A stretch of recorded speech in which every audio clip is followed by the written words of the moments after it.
Listo. Bueno, perdón, como les decía, muy buenas tardes, soy la profe Casuti. Bueno, vamos a iniciar un poco esta clase, que la idea, o un poco lo que yo armé, es un repaso de las unidades 1 a 5, que sería lo que se estaría evaluando mañana en el parcial. Bueno, cualquier duda que tengan, ustedes pueden, digamos, pueden conectar el audio que tienen en la computadora o en su defecto escriben por chat y vamos, yo voy hablando, explicando y vamos respondiendo. Bueno, vamos a empezar viendo unas presentaciones en donde se les está mostrando cómo estaríamos iniciando este recorrido de hoy. Vamos a empezar trabajando con, denme un segundo, tiene la barra roja, ¿no importa? No importa. ¿Vale? Bueno, vamos a empezar trabajando con el inicio, digamos, de esta primer videoconferencia. En primer lugar, algunos tips rápidos de lo que ustedes pueden llegar a recordar de lo que es el proceso administrativo. Recordemos que la administración se definía como un proceso, el proceso se llama proceso administrativo y sus partes eran planificación, organización, dirección y control, en ese orden. Cuando nosotros planificábamos, definíamos los objetivos, establecíamos las distintas estrategias, digamos así, que respondían al qué tengo que hacer para lograr esos objetivos y los planes de acción que responden al cómo. En lo que es organización, tiene mucho que ver esto, digamos, la correcta asignación de los recursos, es decir, estructurar esta organización, las funciones, los puestos de trabajo para poder cumplir con la planificación que se realizó. La función de dirección es, a partir de ahí, la implementación de o llevar este plan que se hizo a la acción. Aquí es cuando las personas que trabajan dentro de la organización se involucran directamente con este proceso, con esta planificación. Por eso es una función que me habla de motivar, de orientar, de comunicar, de resolver situaciones conflictivas que se van presentando sobre la marcha, etc. La última función que involucra este proceso es el control, que tiene que ver un poquito con estar evaluando si los objetivos que se fijaron se están cumpliendo, cómo, de qué manera, qué otros planes alternativos estaríamos necesitando elaborar o implementar para poder lograr el cumplimiento de estos objetivos. Recuerden ustedes que en esta materia transitamos por todo este proceso y lo vamos a ir viendo en detalle. Bueno, comenzamos un poco trabajando dentro de esta unidad un tema que por ahí genera un poco más de dificultad, por así llamarlo, que son los aportes de la teoría de la administración. De alguna forma, como nosotros sabemos, la administración no es nueva. La administración surge desde los tiempos, digamos, desde los egipcios, los chinos, etcétera, nos dan cuenta, digamos así, en la construcción de las pirámides, por ejemplo, que ya existían y se aplicaban algunos principios vinculados a la administración, como era la delegación, la división del trabajo, la cadena de mando, en términos actuales estoy hablando, ¿no? Es decir, todo eso ya se aplicaba en aquellos momentos del tiempo. Lo que ocurría es que se hacía de una forma pragmática, se hacía desde el sentido común. Podemos llegar a decir que quizás es un poco como administra hoy el empresario sus organizaciones. El empresario trabaja y actúa y toma decisiones desde el sentido común, aquel que no tiene formación en la administración. Entonces, con este pragmatismo es que se fueron haciendo las cosas. En 1776, Adam Smith publica un libro que se llama La riqueza de las naciones. En este libro, que se encuentra en la biblioteca de la facultad, que se vincula con lo que algunos llaman el mundo del capitalismo puro, Con este libro, Adam Smith plantea, dentro del libro tiene un ejemplo de la fábrica de alfileres, por ejemplo. Y en esta fábrica de alfileres, él va describiendo las partes de ese proceso productivo, las tareas que cada uno va haciendo y cómo va dividiendo este trabajo en partes cada vez más pequeñas hasta llegar a la construcción del producto, a la fabricación del producto. Es un primer atisbo escrito de lo que es los procesos de división del trabajo, de centralización, de descentralización, tomando como ejemplo esta fábrica de alfileres. Si bien la orientación que tiene el libro es distinta, por así llamarlo. Bueno, luego llegamos a los albores del 1900, a los albores del siglo XX, finales del siglo XIX y principios del siglo XX, donde se produce esto que se llama, allá en Inglaterra, la Revolución Industrial. Ustedes recuerden que para poder entender un poquito cada una de las distintas escuelas es necesario conocer el entorno, ¿sí? El año, el entorno, cómo se manejaban, porque cada escuela da respuesta al entorno, la administración da respuesta al entorno, ¿sí? Entonces, allá, en estos momentos con la Revolución Industrial, que fue una revolución no solo desde lo tecnológico, sino una revolución social, una revolución cultural, una revolución legal y hasta en aspectos económicos, desde marcando los puntos desde lo financiero, por así llamarlo. En esta revolución industrial no solo se da un efecto de sustitución de las máquinas por el hombre, sino que se va dando o se va generando, digamos así, un efecto de incrementos de mayores niveles de productividad. Los pequeños talleres que tenían los orfebres se van yendo, digamos así, para estas ciudades que se iban formando, donde se iban instalando los distintos inventos que se iban produciendo. ¿Qué le pasó a estos empresarios o estos emergentes empresarios nuevos en estos momentos del tiempo? Y un poco la situación era que los niveles de producción crecían porque estamos en un periodo de demanda creciente, es decir, fabrique lo que fabrique, podía llegar a ser colocado en el mercado, sea de buena calidad, mediana calidad, mala calidad, todo era colocado en el mercado.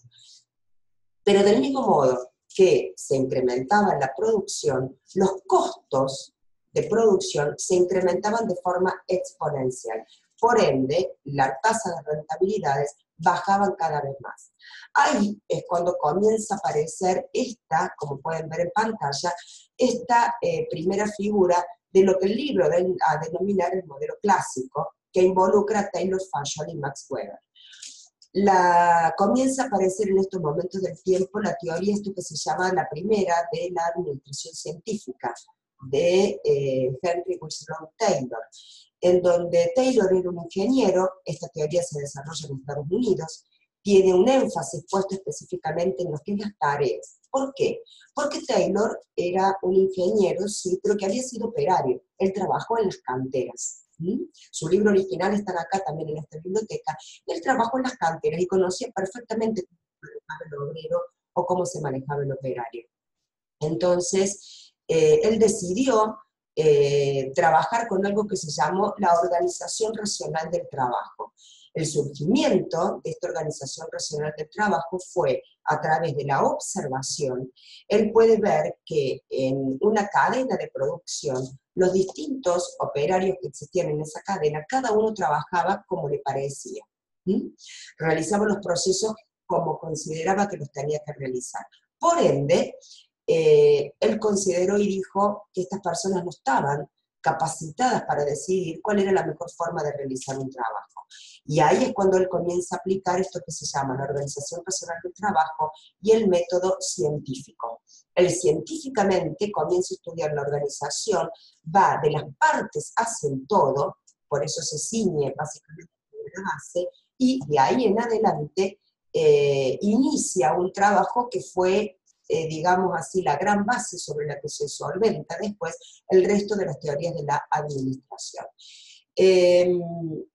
Me dice acá, digamos así, que hace hincapié sin ninguna duda De aquí todas estas teorías que estamos viendo hace hincapié en la necesidad de lograr la eficiencia y el mayor logro de la productividad. En algunos aspectos podemos decir que, brevemente, que hace Taylor, propone una división del trabajo en sus partes más pequeñas, trata de rutinarizar este trabajo a los fines de superespecializar al operario. Con una superespecialización del operario, ¿qué es lo que logramos? Bajar los costos. ¿Por qué es esto? Bueno, a ver, vamos a una situación.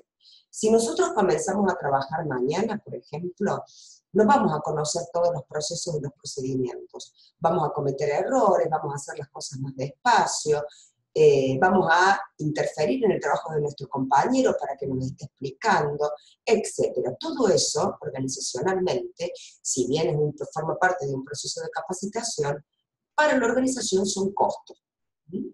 Esos son los costos. Entonces, ¿qué hace Taylor? Divide el trabajo en partes muy pequeñas, por ejemplo, la fabricación del escritorio, donde descompone esa fabricación del escritorio en lo que después se da en llamar la línea de montaje, y cada operario, por ejemplo, un operario lo único que tenía que hacer era ir de un sector a otro y traer una madera.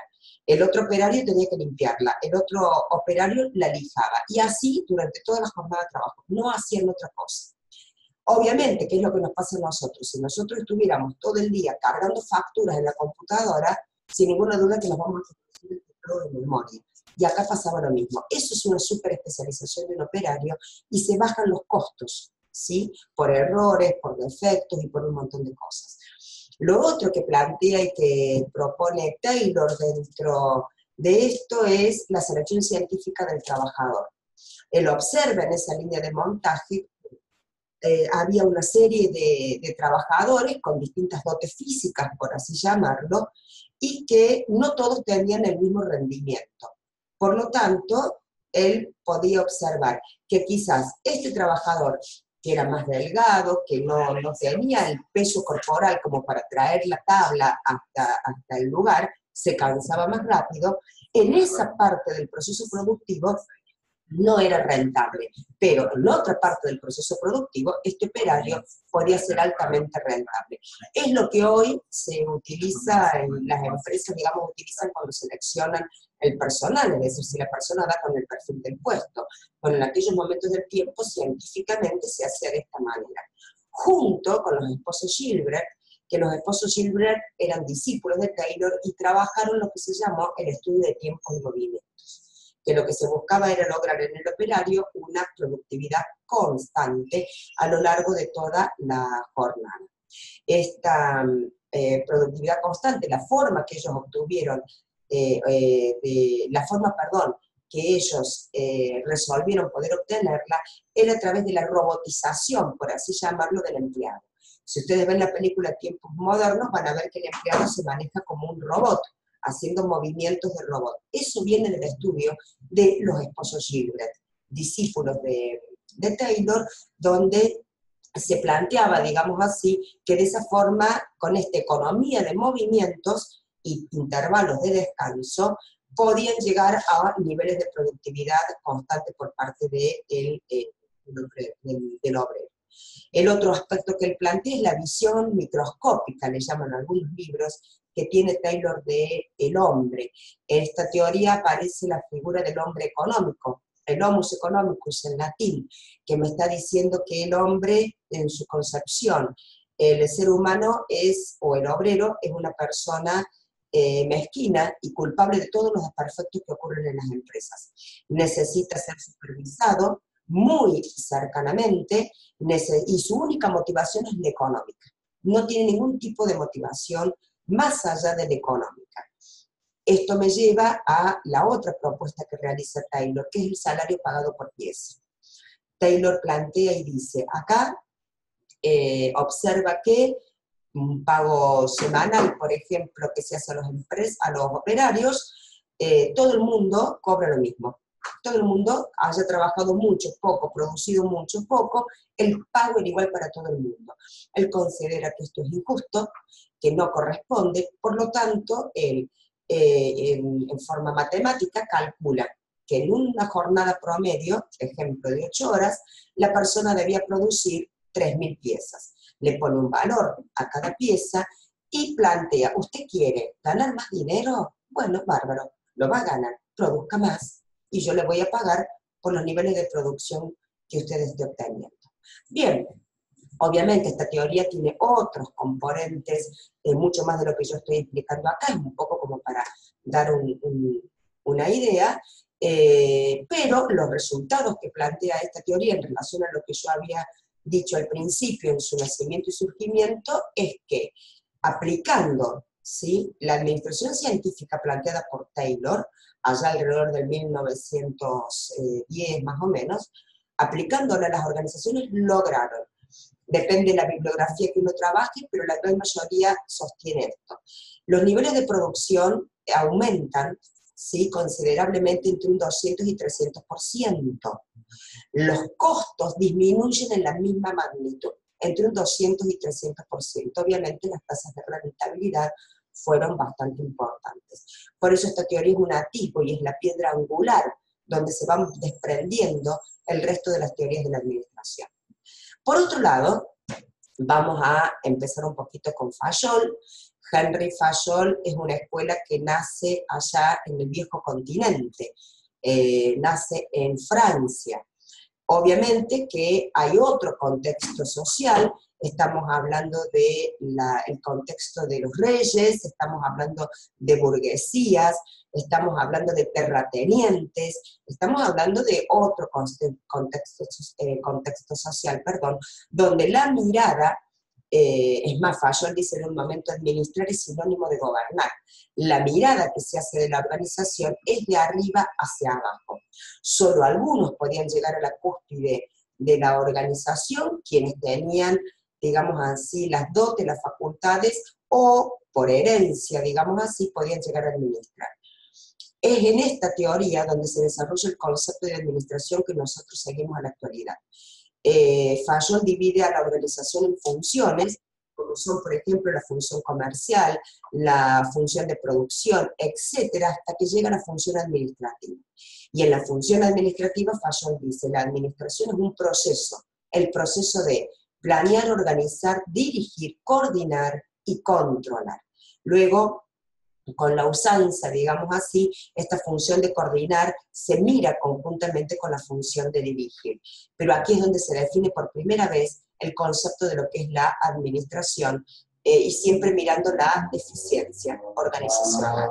Lo otro que hace Henry Fayol en su momento es la declaración de los principios generales de la administración. Él plantea en su teoría 14 principios para regir esto que es la estructura de la organización. El énfasis que pone Fayol está puesto en la estructura organizacional, su mirada de la organización es del todo hacia las partes. Bien, por ejemplo, algunos principios, el principio de unidad de mando, que me dice que un subordinado solo puede recibir órdenes de un superior.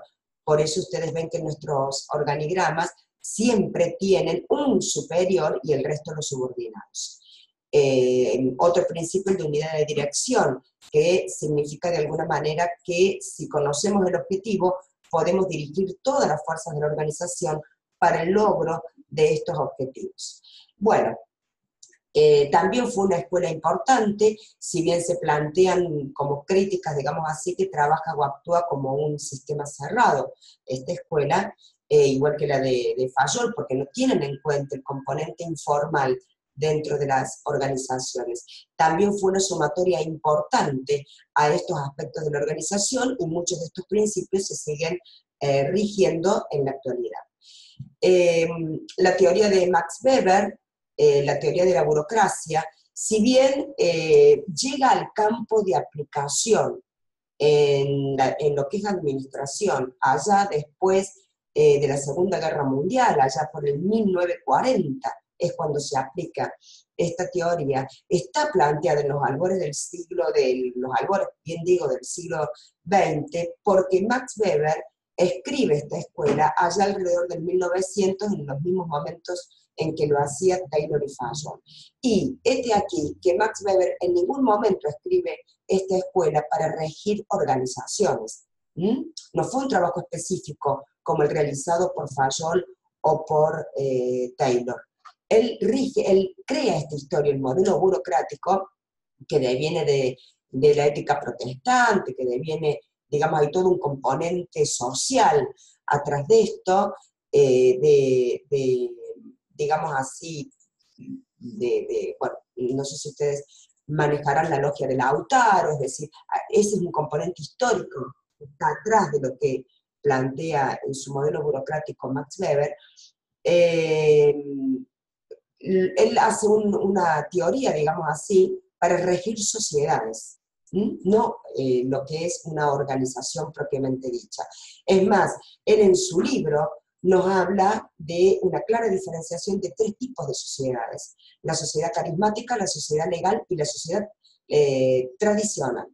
La sociedad carismática son aquellas como, por ejemplo, los nómades, los sedentarios, que eran sociedades regidas por un cacique, digamos así, por una persona que tenía la autoridad reconocida por el resto de las personas que la formaban, le otorgaban esa autoridad por ser sus seguidores, y lo hacía a través de su carisma, ¿sí? Por aspectos netamente carismáticos o dotes carismáticas que esta persona tenía. La sociedad tradicional es la sociedad de la vieja Europa. Es una sociedad en donde regida netamente por el hombre, por el varón, donde el poder, el legado, la autoridad, la toma de decisiones y todo, era un proceso de transferencia que se hacía del padre al primer hijo varón, y así sucesivamente. Si no había hijo varón, iba a un varón que fuera el primer hermano, por ejemplo, del padre, o lo que fuera, en caso de que este papá le llegara a pasar algo por las guerras y todo esto que había. Esa era la sociedad tradicional que existía en estos momentos del tiempo. ¿Qué nos propone, en este caso, Max Weber? En su modelo, él propone una sociedad legal, es decir, que la persona que gobierne, la persona que lleve a cabo el mando de una organización, sea una persona elegida en términos legales, institutivamente elegida. En aquellos momentos se estaba barajando mucho el tema del voto, se venía dando la situación del voto para elegir a las personas. Esta teoría se desarrolla en Estados Unidos, ¿sí? Entonces, bueno, tiene componentes, digamos así, del mix europeo por las migraciones y demás, y el del nuevo continente. Llega al campo de aplicación de las organizaciones en 1940, es un modelo netamente verticalista, donde, por ejemplo, algunos de los puntos que plantea es que nada debe ser librado al azar. Se debe prever absolutamente todo lo que ocurre en una organización. Entonces, se le da mucha importancia a los procesos y a los procedimientos. Las organizaciones son netamente verticalistas, quiere decir que tienen tramos de controles muy pequeños, por así llamarlo, y todo lo que es toma de decisiones, comunicaciones, etcétera, se realiza por escrito. Otro punto que plantea Weber en su teoría es la meritocracia, es decir, uno va a ascender dentro de esta escala jerárquica a través de sus conocimientos, a través del mérito. Lo que pasa que en el momento en que se empieza a aplicar esto en el marco de las organizaciones, no se tuvo en cuenta a las personas, no se tuvo en cuenta esto de que cada persona por ahí en lo que hace pone su propia impronta, su propia forma de hacer las cosas. Aspectos estos que condujeron, por así decirlo, y llevaron a que lo que después se llega a conocer como las disfunciones del modelo, que Merton explica claramente en relación a cada característica cuáles son las disfunciones. Como por ejemplo, un exceso de apego a las normas y reglamentos, el principio de la meritocracia se desvirtúa, se desvirtúa, y la gente pasa a ascender en este tipo de organización por la antigüedad que tiene, no por hacer un mérito. O, por ejemplo, que a todos nos ha pasado, vamos a un banco que representa este tipo de institución burocrática y estamos haciendo una cola y resulta que la persona que nos estaba atendiendo se retira del lugar porque es su horario de almuerzo o es su horario para desayunar y se ausenta por 40, 45 minutos. La gente se queja, pero nada se puede hacer debido a que reglamentariamente esa persona tiene esos 45 minutos para desayunar. Bueno, estas son en realidad las disfunciones del modelo que plantea Merton en su momento. Bien, continuamos con, luego aparece esta mirada que son los modelos conductuales, es decir, una mirada más a los aspectos informales dentro de la organización. La primera escuela que comienza con esto, allá alrededor del 1925, es la teoría de recursos humanos propuesta por el sociólogo Elton Mayo. Él ya venía trabajando y haciendo trabajos de esta naturaleza. En esos momentos Elton Mayo es contratado por la Boston Electric Company, que es una empresa de teléfono radicada en Illinois, Chicago, en el barrio de Hawthorne. Por eso se conoce como la experiencia de Hawthorne, esta escuela o esta teoría. En aquel momento, en realidad, a la Boston Electric le interesaba conocer por qué, estando aplicando todo lo que la Escuela de la Administración Científica planteaba, no estaban obteniendo los resultados esperados. Entonces se comienza esta investigación que llega hasta más o menos, en 4 etapas, 4 fases se hace, llega hasta más o menos el 1930 y queda, digamos así, truncada debido a la crisis económica de la caída de la bolsa de Wall Street que se produce en el 1930. Algunas conclusiones, no voy a relatar la experiencia, algunas conclusiones traídas de esta experiencia es la aparición del concepto del hombre social, es decir, la persona en realidad no está motivada solamente por aspectos económicos, sino también sociales. Necesita la interacción social, necesita de sus pares, aparece y conocen por primera vez la aparición de lo que es la organización informal. La organización informal no es otra cosa más que lo que hacemos muchas veces nosotros, que estamos trabajando y nos ponemos a conversar con nuestro compañero de, no sé, una salida que tuvimos, de cualquier cosa menos del trabajo. Y mientras tanto estamos trabajando y nos reímos, etc. Eso es organización informal que convive conjuntamente con una organización formal. Es saludable y forma parte de la salud organizacional. Otro punto que plantea y que se descubre, digamos así, con esta entrevista, es que esto que planteó Taylor, de que cada persona puede decidir por su cuenta, individualmente, cuánto quiere ganar, con esta preposición del salario pagado por pieza, no era en realidad así.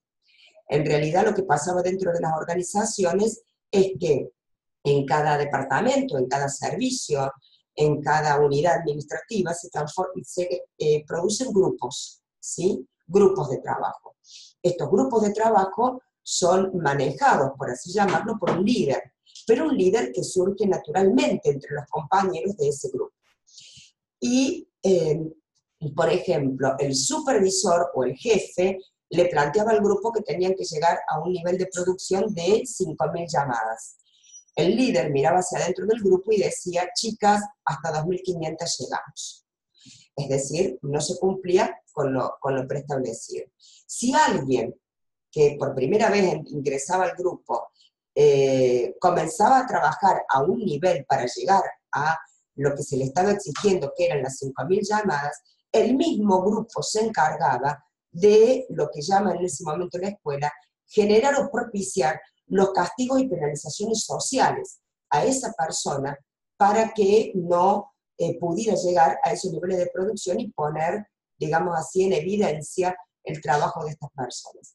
Esto se descubre por primera vez la existencia de estos castigos y penalizaciones sociales que obviamente conducen al individuo a situaciones de malestar, de mal trabajo, lo afectan psicológicamente, porque son acciones que permanentemente en contra y en forma negativa, como si fuera el bullying en un colegio, está haciendo durante toda la jornada de trabajo, le está haciendo el grupo a esa persona o a ese compañero.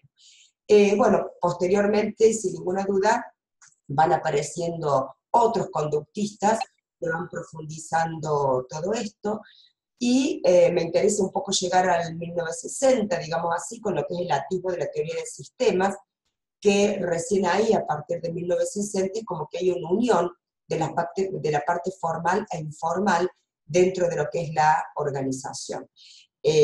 Aquí surge esta escuela de lo que es la teoría del sistema, viene del campo de la biología.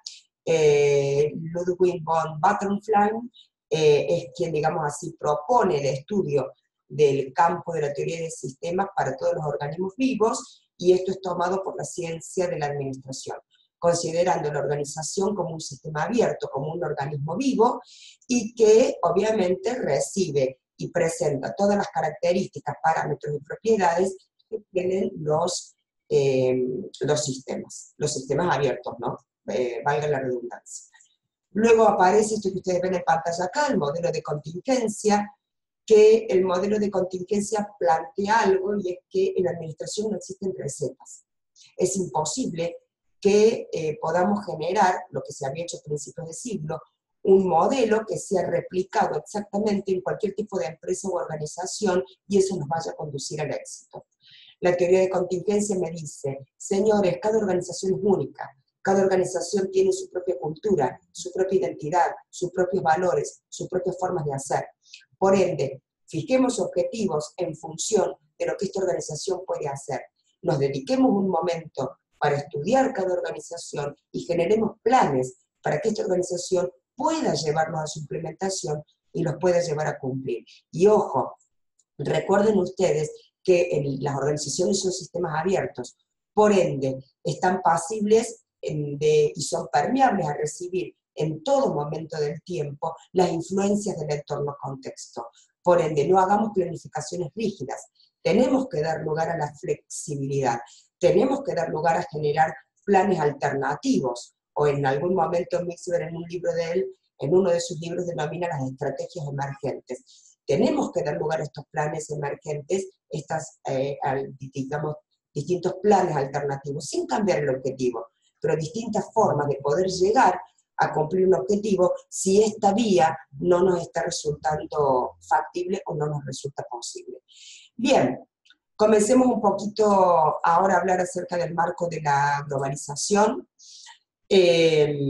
Bueno, digamos así, empezamos trabajando con esto, que es la perspectiva global desde la cual se administra.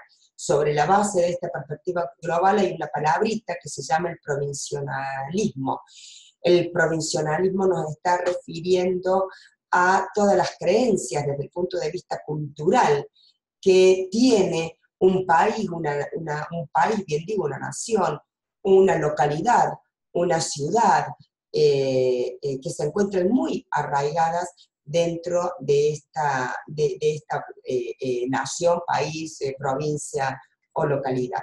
De ahí se desprenden, digamos así, estas distintas miradas, como es, por ejemplo, la mentalidad etnocéntrica. ¿Qué me dice a mí la mentalidad etnocéntrica? Me dice que considera que las mejores prácticas administrativas y laborales, se encuentran en el país de origen. ¿Qué quiere decir esto? Significa que como nosotros no hay nadie mejor. Nosotros sabemos todo, nosotros sabemos cómo se hacen todos los procesos, los procedimientos, no necesitamos que nadie nos venga a enseñar nada, nadie me puede llegar a mí a sumar nada.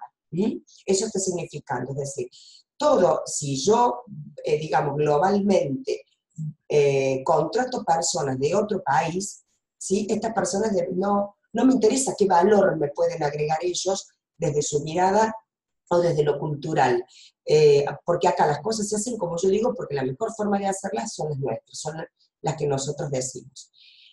La mirada policéntrica, ¿sí? Me está diciendo que considera que los empleados y administradores de los países extranjeros, esos huéspedes del país extranjero, ellos conocen las mejores prácticas administrativas. Es esa mirada de país en donde todo lo que viene de afuera es lo mejor. Lo nuestro no tiene valor. Todo lo que viene de afuera es lo mejor. Entonces sería, digamos, una mirada, o el otro extremo de la mirada etnocéntrica que explicábamos recién. Y la global, esta mirada global, esta mirada un poco más madura de inserción en una economía global, es la mirada geocéntrica. ¿Qué es lo que me plantea esta mirada? Me dice, primero, que es de orientación universalista, es decir, es aplicable a todos los rincones del planeta. Prefiere aplicar las mejores prácticas y métodos administrativos y buscar los mejores talentos en los lugares donde se encuentran. Es y te está invitando a una apertura, a un modelo mental de apertura, donde, a ver, nos sentemos, ¿cómo consideras vos que es mejor este proceso? De esta manera, bueno, mi forma de hacerlo es esta, combinemos, veamos, si tu forma es la mejor, la implementemos, si es mejor la nuestra, lo hagamos, y si no, lo modifiquemos juntos. Esa es la mirada, digamos así, de apertura mental, diría Jane, que debe de existir en la organización para que ésta pueda crecer desde otro lugar. ¿Mm? No encerrarse en sí mismo, no encerrarse en posturas que anquilosan, que no dejan crecer a la organización simplemente por la expresión yo tengo razón, sino tener un poco más de humildad, quizás ser un poco más abierto y ver otras realidades y situaciones. Sin duda que esto que yo planteo no es tan simple. Aquí tenemos, por ejemplo, estamos viendo las dimensiones de la cultura nacional, estudio que se realiza según Ofsted, que la cultura tiene mucho que ver en esto que yo planteaba recién y en esta definición de los modelos mentales y en cómo procedemos. Aquí lo que se plantea, digamos así, son mundialmente distintos tipos de conductas que van habiendo. Ejemplo, podemos tener una cultura individualista. Una cultura individualista es un poco algo que caracteriza mucho a América del Norte, ¿no? Es decir, esto donde una sola persona puede combatir, puede ser un genio, una sola persona es la que llega a la cima, una sola persona es la que triunfa, contra la mirada desde otro punto de vista, que es el colectivista. La mirada colectivista que te dice, che, acá no llega uno solo, acá llegamos todos en grupo, ¿sí? Porque para que vos puedas llegar, hay 20 que te están apuntalando por atrás. Y es así. ¿Mm? Es decir, son dos miradas extremas. Hay mucha distancia de poder o poca distancia de poder. Socialmente o sociológicamente, por así llamarlo, la distancia del poder nos está indicando cuáles son las diferencias entre quien tiene el mando y quien puede no llegarlo a tener. Eso es lo que nos indica, sociológicamente hablando, la distancia de poder. A ver, les pongo un claro ejemplo.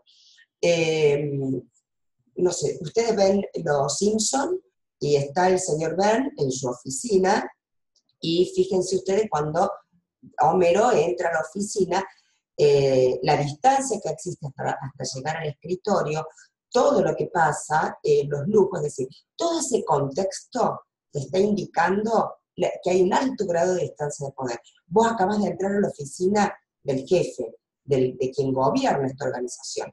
Fíjense ustedes que a medida que Homero va avanzando y va llegando a la oficina, se hace cada vez más chiquito. Eso es distancia de poder, eso implica el temor, el no animarme a expresar, el no animarme a hablar, porque vos tenés razón de todo, vos sos el grande y yo soy el muy pequeño. O los estacionamientos donde están los nombres de las personas para que puedan llegar a estacionar su auto. Es decir, ahí no puede estacionar cualquiera, solamente fulano. Y se transforman en sistemas de ambición dentro de la organización. Yo quiero llegar a tener un cartel así en el estacionamiento, por ejemplo, porque eso implica poder, ¿sí? Eso implica que yo tengo un poder distinto, no son iguales a mí, yo soy diferente. Bueno, hay países que culturalmente marcan mucho esa distancia del poder y otros quienes la marcan menos. Tenemos elevado rechazo a la incertidumbre y bajo rechazo a la incertidumbre. Bueno, nosotros somos un país, digamos, que podríamos llegar a decir que tiene un bajo rechazo a la incertidumbre, es decir, estamos acostumbrados a todo tipo de avatares, somos, digamos, como un pueblo flexible en soportar, por así llamarlo, o en considerar la forma en que nos podemos adaptar a las circunstancias que se van presentando en el entorno contexto. Por ejemplo, Europa es un país con un alto grado de rechazo sobre lo que es la incertidumbre. A ellos no les gustan las cosas que no puedan prever anticipadamente. Estos saltos que sobrevivimos nosotros, ellos no están acostumbrados a este tipo de cosas. Ellos en marzo ya saben dónde se van a ir de vacaciones en enero, por ejemplo, o en el que ellos tengan. Obviamente que si alguien les pregunta a ustedes ¿a dónde te vas a ir a vacaciones en diciembre? Quizás la respuesta sea espero llegar a julio. En fin, eso me marca un poco la diferencia en esto del rechazo de la incertidumbre. La ambición personal y procura relaciones, bueno, tiene un poco que ver con esto que yo planteaba también del individualismo, es decir, culturas que fagocitan esta ambición personal, esta necesidad de poder que tiene la persona, con algunos tintes de personalidad maquiavélicos, donde no estaría importando mucho cómo llego al fin, lo importante es llegar al fin. ¿Qué pasa cuando yo llego al fin? Es decir, ¿qué queda en el camino? No me lo estoy cuestionando. Obviamente con ese modelo mental tampoco tengo remordimientos ni cargos de conciencia, porque considero que lo que estoy haciendo es correcto, culturalmente se me está avalando. Mientras que la otra mirada, digamos así, es considerar o tener una red de relaciones que nos esté permitiendo poder llegar a cumplir con los objetivos. Es decir, me interesa más y le doy más importancia a una necesidad de afiliación, por así llamarlo, al tener personas con las cuales poder hablar, conversar, llegar a un aspecto social, que simplemente pisar cabezas para llegar a un determinado lugar. La orientación a largo plazo y corto plazo también es otra dimensión de la cultura. Nosotros, por ejemplo, somos una cultura con una visión cortoplacista, culturalmente hablando, mientras que hay otros países que tienen esto que se llama la orientación a largo plazo, que se animan a planear a 30 años. Por ejemplo, Europa, con la constitución de lo que son las ciudades inteligentes, hoy por hoy está realizando planificaciones a 30 años, algo que nosotros creo que no se nos ha ni cruzado por la cabeza. Cuando uno habla de la diversidad, como ven en pantalla, de lo que es el ámbito laboral, básicamente, ¿qué me dice? Se refiere a las formas en que las personas se diferencian, se diferencian dentro de una organización. Ahora, no solo se diferencian por los aspectos visibles que yo puedo ver, el rubio, el morocho, el de ojos claros, el de piel trigueña, el de piel más oscura, etcétera, sino que hay otras diferencias, que las tenemos todos obviamente, que van a través de los valores, van a través de personalidades distintas, van a través de preferencias, estos tintes culturales que todos tenemos. La diversidad laboral implica trabajar con estos distintos tintes culturales que veíamos recién, porque una empresa globalizada está contratando personas de distintas partes del mundo, ¿sí? O puede trabajar en red con personas de distintas partes del mundo. De eso un poco se trata esta situación. Por ejemplo, algunas de las ventajas que presenta administrar en la diversidad laboral es, puedo aprovechar mejor el talento, estas cuestiones personales que cada uno de los miembros aporta a la organización con una mirada netamente positiva. No me importa si es negro, es blanco, es gordo, es bajo, es petizo, tiene anteojo o no anteojo. No me estoy fijando en ese tipo de cosas. Es como que culturalmente supero esas, digamos así, bloqueos o aspectos culturales vinculados a los prejuicios, vinculados a sesgos que puedo llegar a tener en mi percepción de la gente y de las personas, y me paro desde otro lugar. Miro la organización desde otro lugar, me paro desde otro lugar y comienzo a aprovechar en las cosas en las que se puede hacer bueno. Hay una mejor calidad para resolver situaciones y problemáticas, sin ninguna duda. Son culturas distintas, procesos distintos, miradas distintas, y todo suma para resolver situaciones. En relación al desempeño organizacional, tenemos una reducción de costos, de rotación de ausentismos y reclamos. Cuando una organización tiene altos índices de rotación, altos índices de ausentismo, es porque algo está andando mal, es porque la gente no se siente bien, la gente no se siente cómoda. Esto de burlarme del otro porque tiene una pollera más larga, una pollera más corta, porque engordó, porque adelgazó, porque tiene la pierna flaca, la pierna gorda. Si esta mirada por ahí tan basada en lo superficial, por así llamarlo, que son muchas las personas que trabajan desde ese lugar, o la forma en cómo otros hablan, o se expresan, o me río de fulano porque es chino, me río del sultano porque es otra cosa, y esto nos está invitando a decir, che, podemos superar este tipo de situaciones y en realidad trabajar desde otra mirada y desde otro lugar. Mejora la capacidad, como decíamos recién, para resolver problemas y desde la apertura mental genera una mayor flexibilidad. Algunos desafíos para administrar en la diversidad son los sesgos personales, los prejuicios, estereotipos, discriminación, el techo de cristal. Bueno, todos estos aspectos es lo que debemos superar para poder trabajar en la diversidad. Es decir, por ejemplo, con los prejuicios, que yo prejuzgo a otra persona, ¿por qué la prejuzgo? ¿Mm? Porque tengo juicios preconcebidos acerca de esta persona, del gordo, del flaco, del negro, del blanco, de que vive en determinado barrio, está en determinada zona, bueno, un poco esta superación de que en realidad nadie es mejor que nadie. Todos somos personas, todos somos seres humanos, podemos sentarnos a dialogar, podemos sentarnos a hablar, obviamente siempre y cuando estén dadas determinadas bases y determinadas condiciones y se respeten las decisiones individuales y las decisiones comunitarias o colectivas a las cuales se esté llegando. Vamos un poco a planificación. Capítulo 5, que es tema de parcial, lo más rápido que podamos. A ver, la planificación implica comenzar con algo que se llama, definimos los objetivos. ¿Qué es un objetivo? Un resultado a ser alcanzado en determinado momento del tiempo. Eso es un objetivo. Repito, resultado a ser alcanzado en determinado momento del tiempo.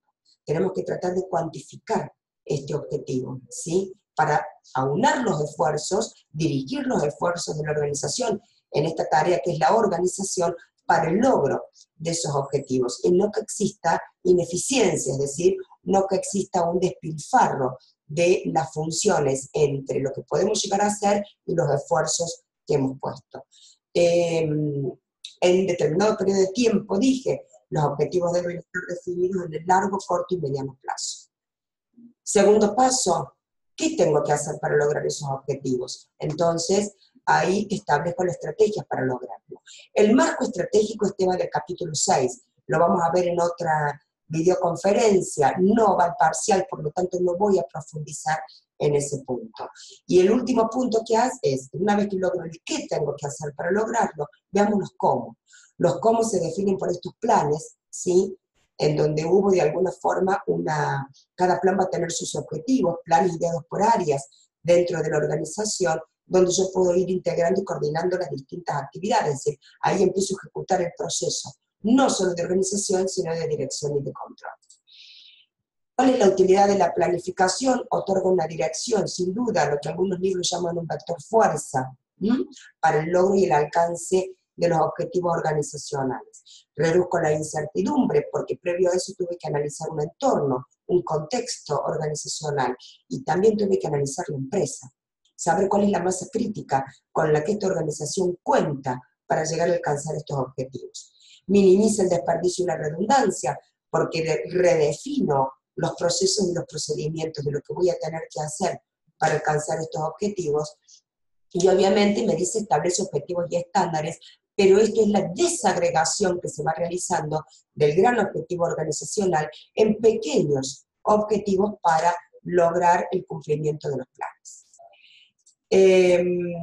Bueno, como dije recién, los objetivos son resultados a lograr, son una guía para la toma de decisiones hacia dónde vamos, ¿sí? Me está definiendo cuál es el camino hacia dónde queremos llegar a ir, no la elección del camino, ¿sí? ¿A dónde queremos llegar a ir? ¿Cuál sería el camino? La cantidad de caminos posibles ya pasa a ser nuestra propia decisión. Y también me permite tener un criterio para medir los resultados organizacionales. Tenemos dos tipos de objetivos, los establecidos, que son estos que yo planifico, por un lado, y tenemos los otros, que son los reales. Los reales son los que van haciendo posible las personas que trabajan dentro de una organización. Yo siempre digo, podemos realizar la planificación más brillante del mundo, donde en esa planificación me diga que la organización va a ir a la cima. Pero si las personas que trabajan en esa organización no están de acuerdo con esto, no coinciden con lo que uno está previsto, puedo asegurarles que no van a llegar a ninguna cima porque estas personas se van a encargar de no hacerlo. Por eso es importante cuando uno planifica tener en cuenta el recurso humano. tener en cuenta a las personas que trabajan en una organización, hablar, dialogar con ellas, hacerlos partícipes de este proceso de planeamiento, antes de iniciar la acción de dirección, que es cuando ellos van a tener que comenzar a mover la rueda para que esta organización comience a girar y a marchar. Dentro de los tipos de planes tenemos planes según el alcance, el marco temporal, la especificidad y la frecuencia del uso. Bueno, los estratégicos y los operativos, nos meteremos en eso la próxima videoconferencia, que vamos a trabajar la planificación estratégica de largo y de corto plazo, y también planes de mediano plazo. Sí, el plazo es definido según básicamente la acción de los sectores industriales, el ritmo de cambio que presente cada uno de los sectores industriales. No solo queda definido por la organización, es decir, yo no me puedo tomar todo el tiempo del mundo para ser competitivo, no, porque en realidad el que te está marcando los tiempos para ser competitivo es el mercado. Según la especificidad, los direccionales y los específicos, es decir, los direccionales, que son planes muy generales, realizados por el cumplimiento de toda la organización, y los específicos son aquellos que van más en detalle, en la realización sea por área, por especialidad, funciones, etc. Según su uso, puede ser, qué sé yo, la compra de una maquinaria y planifico la planificación de la compra de una maquinaria y lo hago por única vez, ¿sí? Y aquellos planes que uso, que puedo utilizar en forma habitual. Bueno, en este caso tenemos diferentes modelos para establecer objetivos. Me dice el modelo tradicional, cadena y fines, y la APO, que está dada por los neoclásicos. La APO aparece a través de los neoclásicos, o la teoría neoclásica de la administración.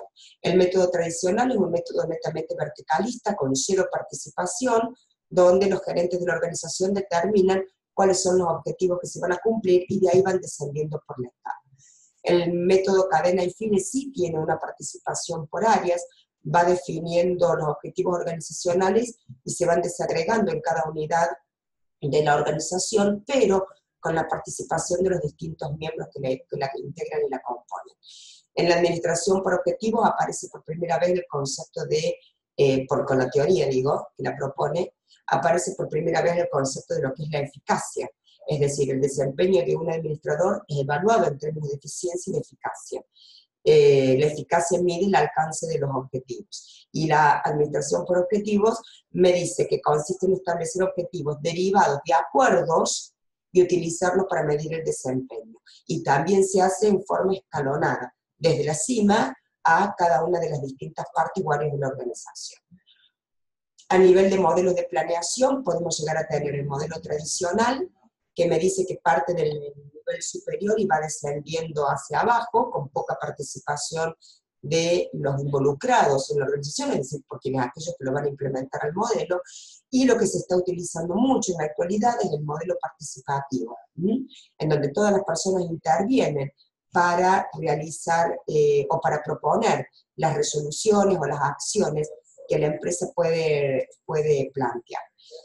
Bueno, como para culminar esta videoconferencia, y me quedo unos 5 minutos más con algunas consultas que puedan llegar a hacer, tenemos cuáles son los desafíos que presenta la planificación, y es los planes específicos pero flexibles, que la planificación es un proceso continuo. En esto nunca me tengo que olvidar que existe esto que se llama la función de retroalimentación.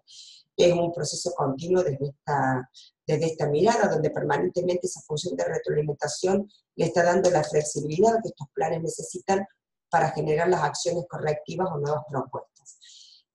Cambiar la trayectoria si es necesario, no necesariamente el objetivo, es decir, generar planes alternativos. La persistencia. A ver, el hecho de que la situación se haya puesto difícil no quiere decir que vamos a abandonar el objetivo y vamos a abandonar todo.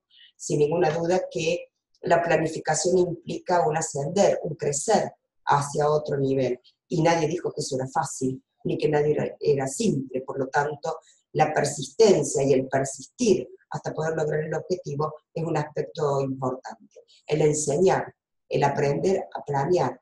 Nosotros enseñamos dentro de la organización, el administrador enseña cómo se tiene que trabajar, enseña cómo se tiene que planear, ¿sí? Nosotros decimos, no pescamos por el administrador, le enseñamos al administrador a pescar, ¿sí? Porque si no pierde el sentido esto del administrador como agente de cambio. Vos le tenés que enseñar a las personas cómo se gestiona y cómo se hace el trabajo. Y bueno, por último, el desarrollo de habilidades especializadas. Bueno, chicos, más o menos he tratado de cubrir los 5 capítulos que van en la materia. Me quedo ahora como para que ustedes puedan escribir o hacerme las preguntas que quieran en relación a esta videoconferencia o lo que consideren.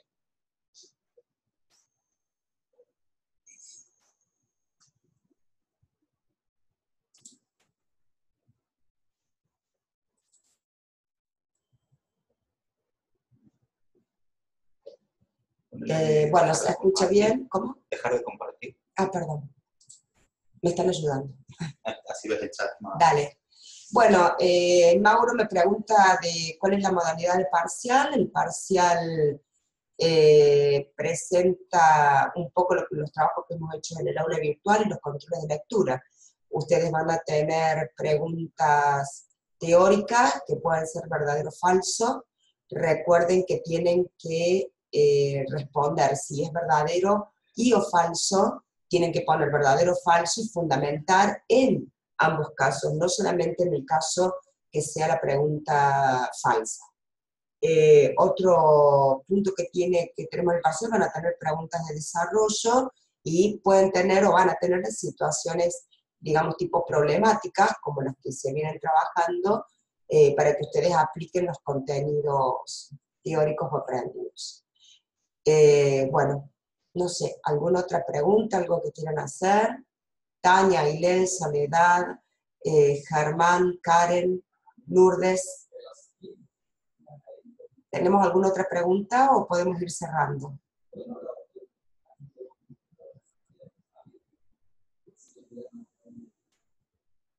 Bueno, ustedes me indican.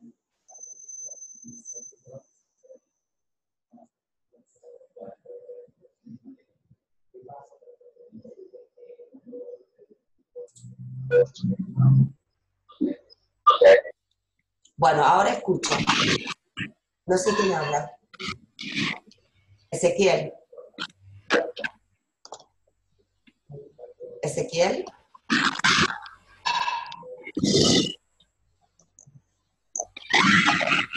No te estoy escuchando bien.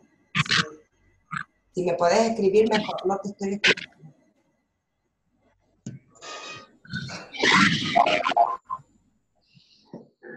Hay como un acople en el audio. ¿Nico? Ahí está.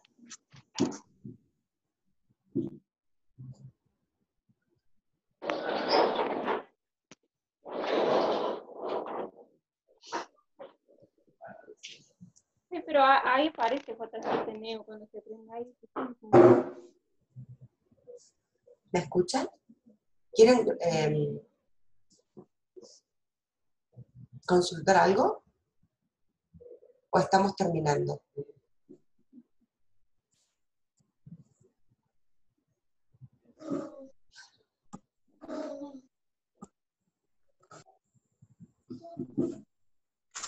Bueno, no estoy recibiendo más chat,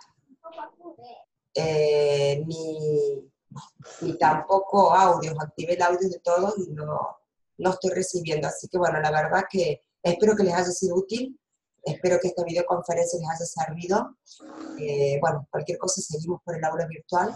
Soy la profe Casuti y bueno, gracias por todo. Gracias por estar ahí, haberme estado escuchando.